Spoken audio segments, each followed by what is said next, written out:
નમસ્કાર. પ્રસ્તુત છે અત્યારના મુખ્ય સમાચાર. રાજ્યમાં અતિભારે વરસાદ. સુરતના અંબિકામાં 24 ઇંચ જેટલો ધૂંધવાબંધ વરસાદ. મોડી રાત્રે મુખ્યમંત્રીએ પ્રવર્તમાન વરસાદની સ્થિતિનો તાગ મેળવ્યો. સૈન્ય, એનડીઆરએફ તેમજ એસડીઆરએફની ટીમો બચાવ અને રાહત કામગીરી માટે ખડેપગે. રાજ્યમાં 16,500થી વધુ લોકોનું સ્થળાંતર. વરસાદના રેડ એલર્ટ જાહેર કરાયેલા જિલ્લાઓમાં તકેદારીના ભાગરૂપે શૈક્ષણિક સંસ્થાઓમાં રજા જાહેર કરાઈ. રાજ્યમાં ભારે વરસાદની સંભાવનાને પગલે સાપ્તાહિક સ્વચ્છતા કાર્યક્રમ આ રવિવારે યોજાશે નહીં. રાજ્યમાં આજે યોજાનારી જીપીએસસીની જ્યારે આવતીકાલે યોજાનારી ટાટ હાયર સેકન્ડરી પરીક્ષા મોકૂફ. ઓડિશામાં પૂરની સ્થિતિ હજુ પણ ગંભીર. સામાન્ય જનજીવન ખોરવાયું.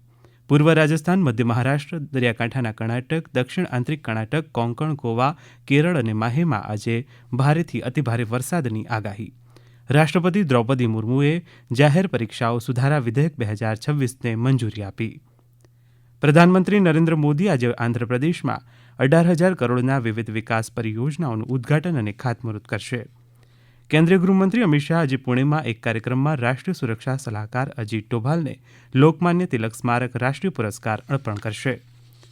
કેન્દ્રીય ગૃહમંત્રી અમિત શાહે આજે મહાન સ્વાતંત્ર્ય સેનાની લોકમાન્ય બાલ ગંગાધર તિલકને તેમની પુણ્યતિથિ પર શ્રદ્ધાંજલિ અર્પી. સંસદમાં પસાર થયેલા જાહેર પરીક્ષાઓમાં ગેરરીતિ અટકાવવાના સુધારા વિધેયક 2026ને મુખ્યમંત્રી ભૂપેન્દ્ર પટેલે આવકાર્યું. જમ્મુ કાશ્મીરના કુલગામમાં થયેલા આતંકવાદી હુમલામાં એક શ્રમિકનું મોત, એક ઇજાગ્રસ્ત. યુક્રેનના કીવમાં રશિયાએ કરેલા મિસાઇલ અને ડ્રોન હુમલામાં 3ના મોત, 12થી વધુ ઇજાગ્રસ્ત. ગ્લાસગોમાં કોમનવેલ્થ ગેમ્સમાં અસ્મિતા ડે અને હર્ષ સિંહે જુડોમાં સુવર્ણચંદ્રક જીત્યા. ભારત 5 સુવર્ણ, 12 રજત અને 6 કાંસ્ય ચંદ્રક સાથે 10મા સ્થાને. રાષ્ટ્રપતિ, ઉપરાષ્ટ્રપતિ અને પ્રધાનમંત્રીએ ચંદ્રક વિજેતાઓને શુભેચ્છાઓ પાઠવી. હવે પછી આપ 11 વાગે મુખ્ય સમાચાર સાંભળી શકશો. નમસ્કાર.